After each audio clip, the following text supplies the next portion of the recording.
안녕하세요. 참 세상에 기상천외한 일이 많다는 것은 아주 잘 알았는데, 저에게도 이런 일이 벌어질 줄은 꿈에도 몰랐네요. 저는 대학생 때부터 사귀던 남자친구가 있었습니다. 대학교에 들어가서 설레는 마음으로 학교를 다니고 있을 때, 같은 과 선배님이, 얘들아, 너네 미팅 한번 해보지 않을래? 대학 왔으면 미팅도 해보고 그러는 거지. 안 그래? 바로 저는 저 미팅 할래요. 헐, 완전 궁금해요. 그 미팅을 가서 남자친구를 만나게 되었어요. 오빠는 저보다 한 살 연상이었고, 의대생이었고, 재수생이라서 같은 1학년이었죠. 서로는 첫눈에 보자마자 서로에게 빠져들었고, 정말 말도 잘 통하고, 성격이 너무 잘 맞았어요. 신기하다. 어떻게 처음 본 사이인데 이렇게 성격이 잘 맞지? 엄청 신기하네. 살면서 이런 사람 처음 봐. 오빠, 나도야. 그렇게 저희는 연애하게 되었습니다. 저는 그래도 부모님이 강원도에서 농사를 지으셔서 돈 걱정은 크게 없었어요. 우리 부모님이 일을 하시니까 먹고 사는데 문제 없었고, 저도 나름대로 알바하면 충분히 생활하는데 지장 없었죠. 하지만 문제는 남자친구였습니다. 남자친구는 소위 개천에서 용난 스타일이었어요. 우리 아빠는 알코올 중독자였어. 예전에 서울에서 패션 사업하셔서 엄청 잘 나갔거든. 그런데 사기당하시고 나서 모든 게 망가졌고, 그게 우리 아빠를 미치게 만든 거지. 술 안 마시면 잠을 못 잘 정도로 아빠를 폐인으로 만든 거야. 너무 힘들었어. 심적으로 고통스럽더라고, 나도. 그리고 동생은 동네에서 유명한 날라리였고, 그거 뒷수습하느라 엄청 고생 많이 하고, 다행인지 불행인지, 그래도 나는 공부하는 것에 비해서 성적이 잘 나와서 의대에 오게 되긴 했지만, 지금 학비도 내가 내야 하고, 아빠 병원비랑 동생 먹고 사는 비용도 과외해서 내가 다 대줘야 하는 형편이야. 남친은 굉장히 경제적으로 어려운 상황이었어요. 공부를 참 잘해서 장학금을 종종 받기는 했지만, 괴물들을 모아놓은 의대에서 장학금 받는 것은 거의 불가능할 정도로 힘든 일이었지요. 매번 받는 것도 한계가 있었고요. 하지만 저는 그런 오빠가 좋았고, 계속 사귀고 싶었고, 정말로 사랑했기 때문에 그 사람이 돈 때문에 학업을 중단하거나 힘들지 않았으면 했습니다. 그래서 저는 정말 최선을 다해서 도와줬어요. 오빠, 아무래도 오빠가 힘드니까 내가 데이트 비용 같은 것도 내 선에서 낼 수 있는 것은 최대한 내고 오빠 잘 챙겨줄게. 나는 오빠가 경제적으로 힘들지 않았으면 좋겠어. 그게 내가 원하는 유일한 거야. 어쨌든 나는 아빠한테 용돈 받으니까 그걸로 생활하면 되고, 내가 버는 알바비는 오빠한테 투자할게. 미나야, 너무 고마워. 그리고 미안해. 그때부터 저는 의대생 남자친구를 뒷바라지했던 것 같아요.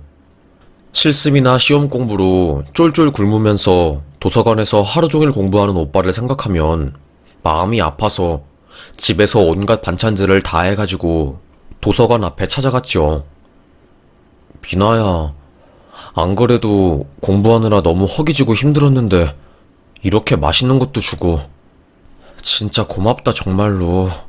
와, 오빠, 내가 오빠 얼마나 많이 사랑하는지 알겠지?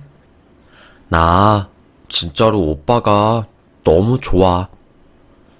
내가 의사 되면 너랑 무조건 결혼해서 진짜로 호강시켜줄 거야. 그러니까 나 의사 되어서 전문의 따고 개원할 때까지만 좀만 기다려주라. 정말로 힘들겠지만 내가 너 고생한 거 그대로 갚아줄게. 아니, 2배로 갚아줄 자신 있으니까 내 곁에서 떨어지지 말고 꼭 붙어서 있어. 당연하지. 나는 뭐 바라고 오빠한테 이렇게 잘해주는 거 아니야. 그냥 오빠가 너무 좋고 나한테 무한한 사랑을 주니까 그거에 대한 보답인 거지. 그러니까 뭐 주고받고 갚고 이런 생각하지 말고 부담 없이 받아. 저의 이런 지극정성한 사랑을 보고 오빠 친구들은 야, 미나 같은 여자 없다. 어떤 여자가 이렇게 지극하게 남자친구를 생기냐. 너는 진짜로 미나 씨한테 최선을 다해야 해. 절대로 바람 피우지 마라. 야, 무슨 바람 이야기야. 말도 안 되는 소리 하고 있어, 진짜로. 나는 내 인생의 첫 여자이자 마지막 여자는 미나야. 무슨 소리인지 알지? 미나랑 결혼할 거고 가정도 꾸릴 거야. 대학에서 저희 둘은 공공연한 유명한 커플이었어요. 사람들이 다 알 정도였지요. 그러다가 오빠가 본과를 끝내고 레지던트 생활을 하면서 결혼 이야기가 나왔어요. 미나야, 오빠가 말했지? 레지던트 끝나고 전문의 자격증 따면 무조건 너랑 결혼할 거라고. 딱 2년만 더 기다려줘.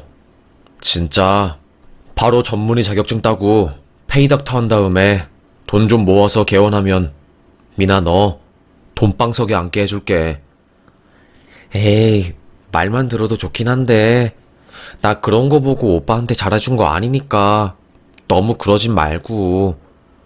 나 신경 쓰지 말고 공부 열심히 하셔.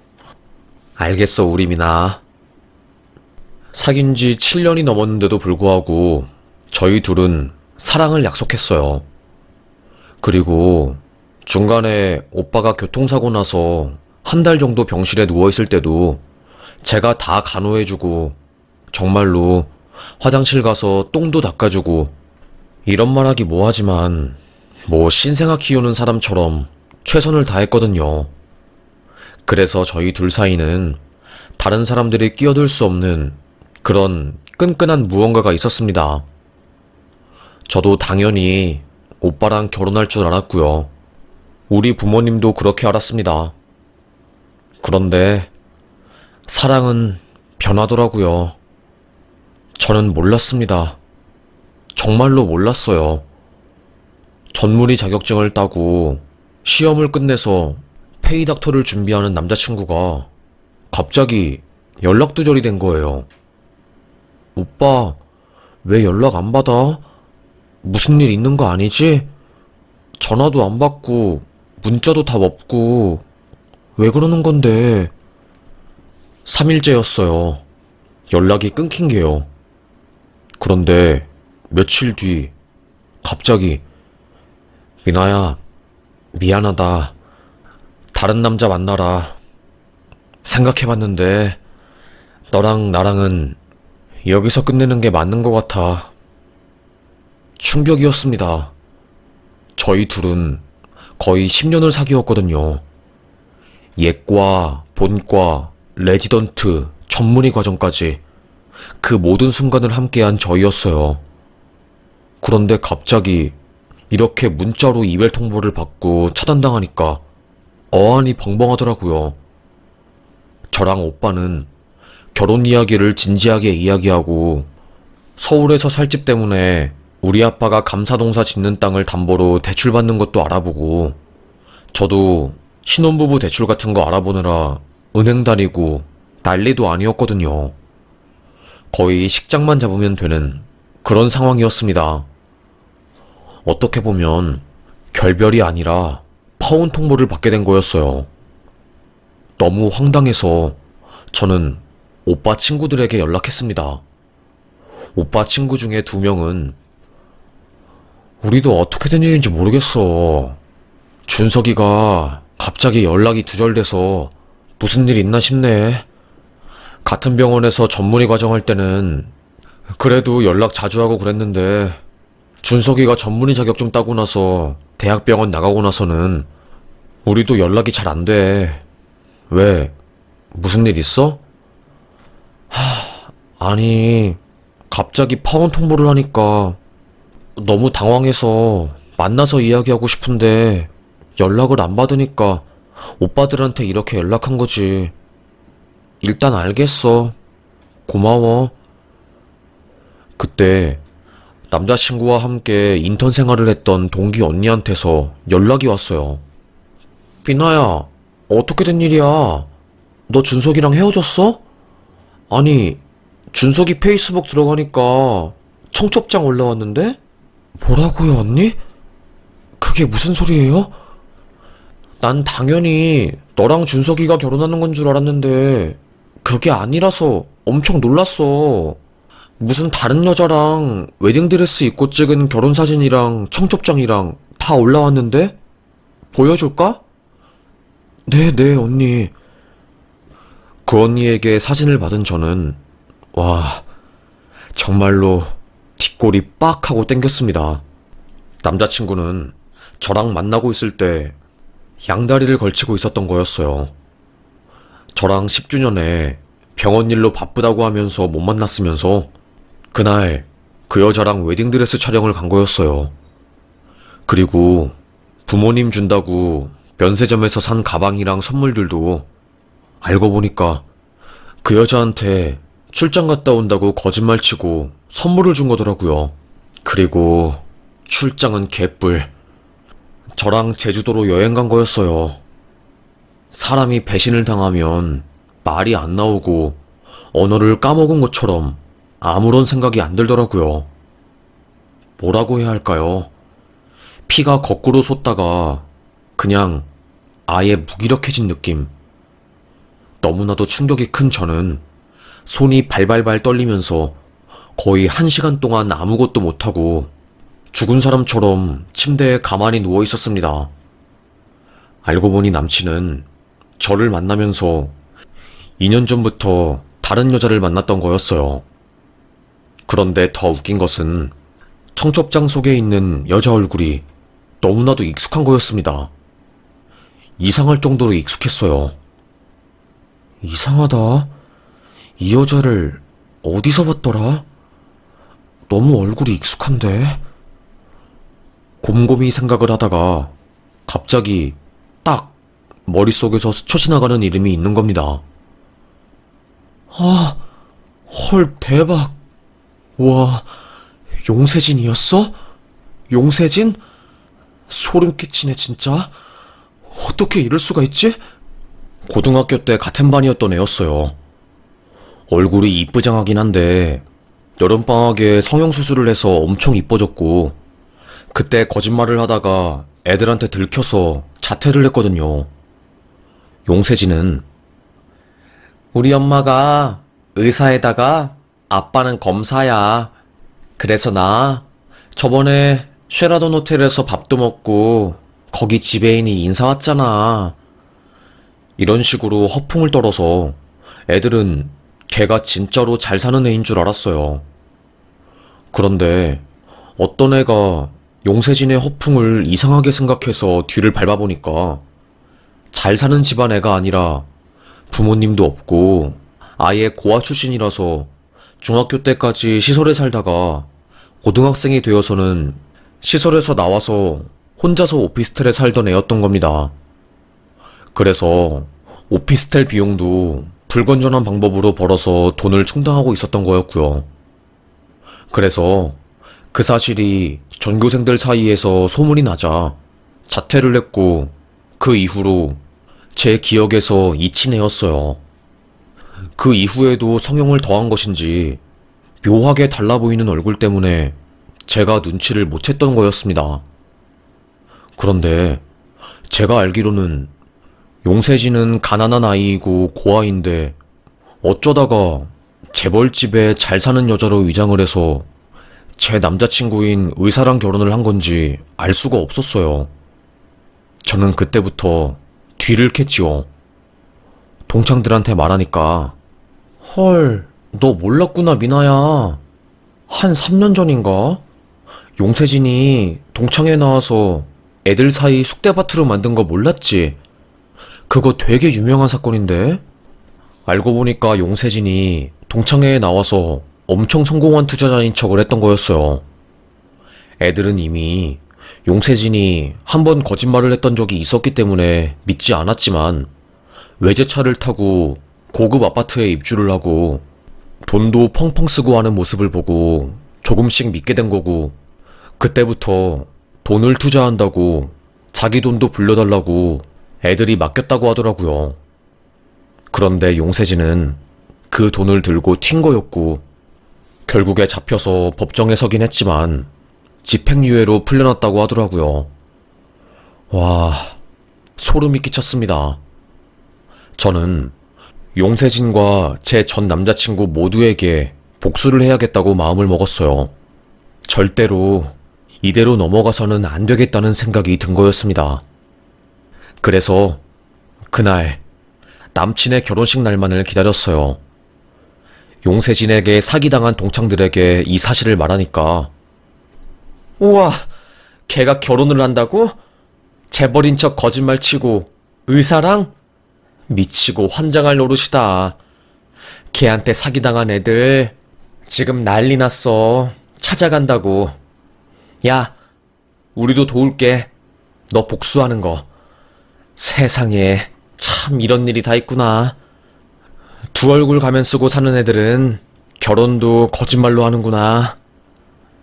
친구들은 용세진과 제 전남친한테 복수한다는 마음으로 모였어요. 그렇게 대망의 그들의 결혼식 날이 오게 되었습니다. 저는 결혼식장 근처에서 잠복했지요. 그리고 식장 안에 있는 화장실에 들어가서 전화하는 척을 했어요. 너 그거 들었어? 여기 이준석 신랑, 걔 여자친구랑 10년 사귀는 동안에 거짓말 치고 다른 여자 만나서 지금 이렇게 결혼하는 거잖아. 자기 의사 됐다고 현모양처 여자친구 버리고 홀라당 다른 여자한테 간 거래. 그런데 더 대박인 거는 뭔지 알아? 오늘 결혼식 치르는 그 여자 전부 다 가짜래. 내가 듣기로는 식장에 온 부모님도 알바에다가 고려대 나왔다는 것도 거짓말이고 뭐 하나 진실이 없다는데? 남편은 모르고 있나 봐. 이런 식으로 다른 사람이랑 전화통화하는 척하면서 그날 식장에 온 사람들에게 소문을 냈습니다. 사람들이 다 빠져나가길 기다리다가 화장실을 나온 저는 웅성거리는 식장의 분위기를 눈치챘어요. 그걸 딱 본 순간 내 뜻대로 잘 돼가는 것 같은데? 멀리서 남친을 보니까 아주 한바구음에 죄책감이라고는 하나도 없는 것처럼 행동을 하더라고요. 더 열받았습니다. 내가 정말 내 젊은 날을 너한테 다 투자했는데 돌아오는 것은 나에 대한 배신뿐이구나. 내가 미쳤지. 너 같은 놈이 뭐가 좋다고 뒷바라지 해준 건지. 그 시간에 내 인생에 투자나 할걸. 피눈물이 났습니다. 하지만 복수하기도 전에 눈물을 흘리기는 싫었어요.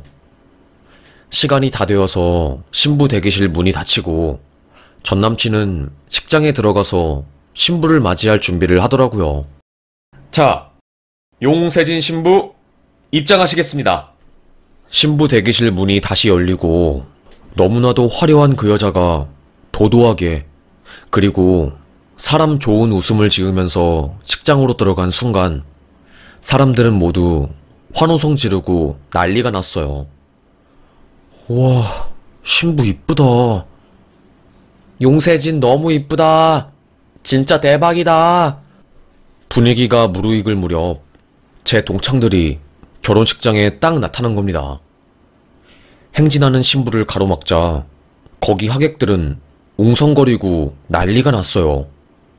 뭐야? 지금 이벤트 하는 건가? 그때 동창들이 야, 용세진, 너 우리한테 사기치고 지금 이렇게 팔자 좋게 결혼할 생각하는 거냐? 꿈 깨라. 니 때문에 우리가 얼마나 힘들었는데 지옥까지 따라가서 네 실체 밝힐 거니까 그렇게 알아 하면서 애들이 꽹가리 치고 소리 지르고 결혼식장을 완전히 개판쳤어요. 하객들은 이게 뭐 하는 짓이야? 대체 무슨 짓이야? 난리가 났죠. 마이크를 잡은 동창이 용세진, 이 신부가 어떤 여자인지 알면 여러분도 아마 깜짝 놀라실 겁니다. 시대의 사기꾼 용세진. 지금 신부 부모님석에 앉아있는 사람들도 실제 용세진 씨 부모님이 아닙니다. 전부 다 알바이고요.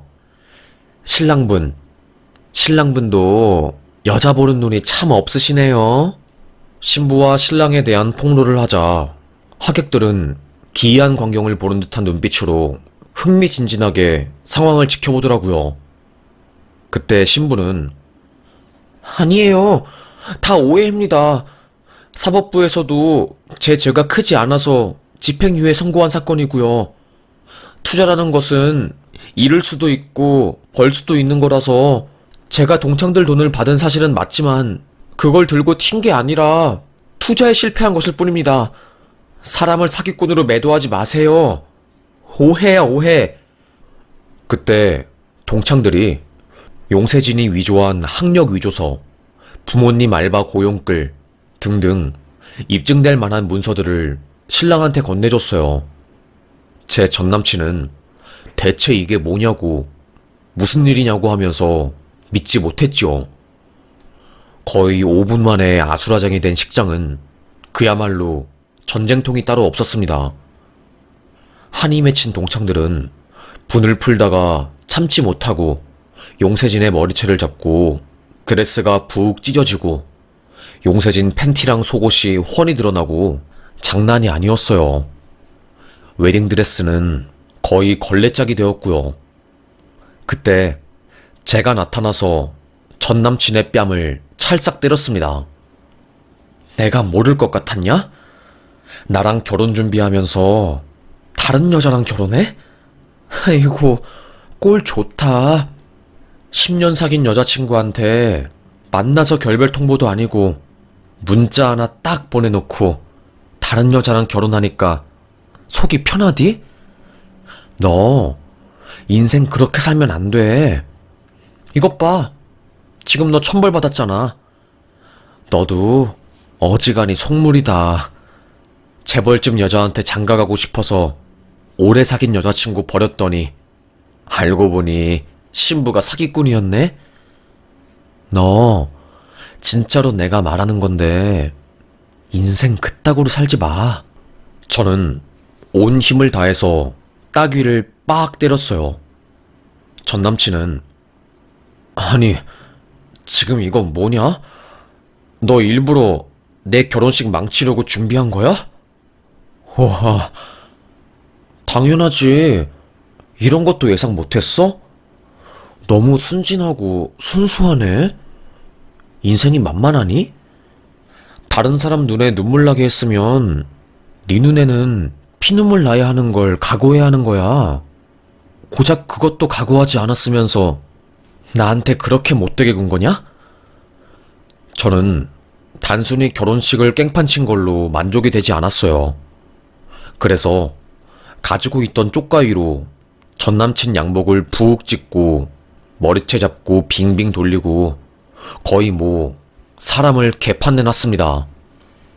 결혼식 직원들이 와서 저랑 동창들을 말리고 하객들을 내쫓고 신랑이랑 신부를 데리고 가서야 상황은 정리가 되었어요. 난리도 아니었죠.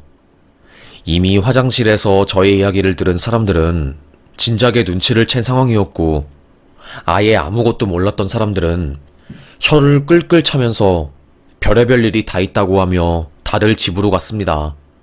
나중에 들어보니까 실제로 용세진의 거짓말, 학력부터 시작해서 직장, 직업, 재력, 부모님 등등 모든 게 거짓말이라는 것을 알게 된 전남친은 그 여자랑 파혼을 했다고 하더라고요.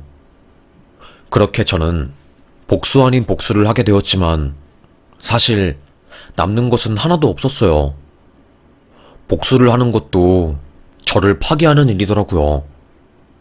뭐 마음에 응어리 같은 게 없어져서 다행이긴 하지만 순간순간 울컥울컥 올라오는 그 배신감이라는 감정은 어쩔 수 없더라고요. 심리 상담을 받기 시작하면서 조금씩 좋아졌고, 저도 학교를 졸업하고 나서 임용고시에 합격해서 제가 먹고 살 길 찾고 다시 연애를 시작하면서 그날의 기억이 점점 줄어들었습니다. 그날 이후로 동창들이랑 잘 연락하지 못했어요. 연락하면 아픈 기억이 떠오르니까요. 각자 다들 복수를 하고 일상생활로 들어가서 평화롭게 잘 살았습니다. 용세진과 전남친에 대한 근황은 모른 채로요. 사실 알고 싶지도 않고 궁금하지도 않았어요. 안 보는 게 약, 모르는 게 약이란 것을 저는 알았으니까요. 그러다가 좋은 사람 만나서 결혼하고 저는 아이도 낳고 행복하게 잘 살았어요. 시간이 지나서 그날의 기억이 거의 10년 전 기억이 되었고요. 그렇게 기억 저편에 묻어두고 살던 중에 저를 깜짝 놀라게 한 사건이 생긴 거였습니다. 제가 아이를 데리고 친정집에 갔다가 아이들은 남편이 다시 서울로 데려가고 저는 강원도에 남아서 아픈 아빠를 조금 더 간병하고 있었어요. 오랜만에 대학을 다닌 고향으로 내려오니까 싱숭생숭하기도 하고 또 옛날 추억도 생각이 나서 동네를 한 바퀴 돌았어요. 그런데 제가 다닌 대학교 앞에 무슨 아주 행색이 허름하고 거지 같은 사람이 보이는 겁니다. 뭐야, 무슨 학교 앞에 거지가 있어? 학생들 무섭게. 여기 경비원은 관리를 안 하나? 아이 키우는 입장에서 신원도 확실하지 않은 남자 거렁뱅이가 앞에서 옷도 제대로 안 입고 누워있는 걸 보니까 꽤나 걱정이 되더라고요. 대학 입구에 있는 경비한테 저 사람은 누군데 왜 대학 앞에서 저렇게 구걸하고 저런 옷 입고 누워서 자고 있는 거예요? 원래 외부인이 학교 앞에서 저러고 있으면 잡지 않아요? 아이고, 말도 마요. 몇 년 전부터 여기 앞에 죽치고 앉아서 의대생 애들한테 시비 털고 돈 뜯고 우리가 말려도 소용없어요. 한 번은 경찰 불러가지고 내쫓았는데 그때 알고 보니까 여기 학교 의대 출신이라고 하더라고요.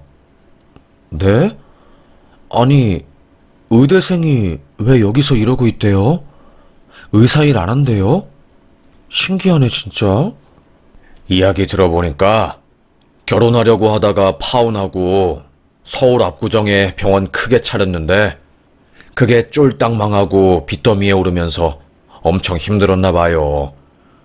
안 좋은 일이 한꺼번에 오니까 술 마시고 알코올 중독되고 뇌 손상되고 뇌출혈까지 터지면서 언어장애가 오니까 환자분들을 못 받고 맨날 밖에서 나돌다가 자기 인생이 가장 빛났던 시절인 학창시절이 그리워서 대학 앞에서 자리를 잡았나 봐요. 이 학교 출신이라고 하니까 우리는 더 이상 손대지도 못하고 불편한 게 한두 개가 아니에요. 에휴, 어쩌다가 엘리트 출신인 의대생이 저렇게 된 것인지 안타깝고 불쌍하죠 뭐. 그런데 그때 그 거지 얼굴을 자세히 본 순간 저는 깜짝 놀랐습니다. 이준석이었어요. 그러니까 그놈은 10년 동안 저랑 연애를 하고 결혼 준비하다가 저 몰래 다른 여자랑 결혼하려다가 저한테 참교육당한 전남친이었던 거였죠. 그 일이 있고 저는 결혼도 하고 아이도 낳고 서울에서 바쁘게 사느라 기억 한켠에만 있었던 사건이 되었는데 그놈이 이렇게 인생이 구렁텅이로 빠진 것을 보니까 너무나도 놀랍고 깜짝 놀랐습니다. 자세히 가서 보니까 얼굴은 완전히 상해 보였고 말도 제대로 못하더라고요. 저는 가까이 가서 너 나 기억나니? 나야. 미나, 미나라고. 제 목소리를 들은 그놈은 고개를 들어 저를 쳐다보더니 엄청 수치스럽고 부끄러운 눈을 하면서 고개를 휙 돌리더라고요. 그리고서는 모른 척을 하면서 누구신데요? 모르는 사람입니다. 라고 말하고 도망가더라고요. 불쌍했습니다. 예전에는 그놈을 죽여버리고 싶고 미워하는 마음이 너무 커서 어쩔 줄 몰랐는데 그놈 인생이 망해버리고 폐인이 되어서 의사 노릇도 못하는 것을 보니까 분노가 치밀고 죽여버리고 싶고 뭐 그런 분한 감정들은 사라지고 그렇게 망가진 모습을 보니까 측은지심에 짠했습니다. 속으로 에휴, 그렇게 속물처럼 사람 배신하고 잘 살겠다고 나 버리더니 결국에 끝은 이렇게 비참하게 됐네. 안타깝다. 저는 혀를 끌끌 찼습니다. 그놈도 창피했겠지요. 못되게 굴더니 그렇게 마지막 삶이 비참한 것을 보니까 미운 감정도 안 들고 그냥 안타까웠습니다. 이미 저는 세월이 흘러서 그놈이 저에게 한 짓을 다 용서한 거였죠. 막상 그놈이 힘들게 사는 모습을 보니까 측은지심이 들 정도였습니다. 집에 가서 남편에게 이 사실을 말하니까 그러니까 인생이 그런 것 같아. 못된 놈들이 더 잘 사는 것 같은데 나중에 보니까 그렇지도 않더라고. 성격 안 좋고 못된 놈들은 결국 나중에 다 돌려받게 돼 있더라. 주변 사람들이 앙심을, 흑심을 품고 있으니까 조금만 틈을 보이면 공격당하고 그리고 성격이 안 좋으니까 나중에 자기가 자멸하더라고. 당신도 잘했어. 분노나 미워하는 감정을 가지고 살면 내 마음만 힘들더라고. 당신이 이긴 거야. 지금 이렇게 아이 낳고 잘 살고 있잖아. 지금 행복한 사람이 최고인 거야. 과거에 잘 나가고 돈 잘 버는 거 그거 다 필요 없더라. 남편의 말이 맞았습니다. 맞아. 당신 말이 맞는 것 같아. 나는 분노를 가슴에 품고 살 수 없는 사람 같아. 과거에는 그렇게 힘들고 죽고 싶고 어떻게 복수할까 생각했는데 시간이 지나서 내 마음이 넓어지니까 다 그냥 그러려니 하게 되네. 솔직히 그놈이랑 파혼하게 되었으니까 당신처럼 좋은 남자를 만나서 이쁜 아이도 낳고 행복하게 사는 거지. 나는 그렇게 생각해. 그때는 10년 동안 사귄 날 배신한 그놈 때문에 살도 10kg 넘게 빠지고 몰골이 완전히 해골이었는데 웃기게도 시간이 해결을 해주네. 참 신기하다. 저는 그렇게 이번 일을 통해서 정말 많은 것을 깨달았습니다. 죽고 싶었던 마음과 영원히 가지고 가야 할 것 같은 그 상처들은 결국에 희미해지긴 하더라고요. 비록 완전히 사라지고 내 마음속에서 없어지는 일은 아니겠지만 결국 시간이 흘러서 그 일이 저에게 큰 도움이 되는 것은 맞는 것 같습니다. 상처가 난 자리는 더욱더 딱딱해지고 강한 보호막이 생기는 것 같아서요. 상처를 통해서 저는 성장했다고 생각을 하고 그 상처를 통해서 사람 보는 눈을 기를 수 있게 되었고 더 큰 피해를 막을 수 있었던 것 같습니다. 그래서 저는 오늘 이 이야기를 적어보게 되었어요. 비록 저의 이야기라서 제가 이 사연을 보내면 누가 저를 알아보고 연락을 할 수도 있지만 저는 그것보다 더 중요한 게 저랑 비슷한 처지에 있는 사람들에게 저처럼 잊을 수 없는 상처를 가진 사람에게 도움이 되고 싶었어요. 그리고 확신할 수 있는 것은 나쁜 짓을 벌이는 사람들은 결국에 자기들이 자기 무덤을 파는 일을 하는 거라고 생각합니다. 나쁜 사람에게 나쁜 짓을 당했다고 해서 우리도 그렇게 해서는 안 된다고 생각해요. 똑같은 사람은 최소한 되지 말아야죠.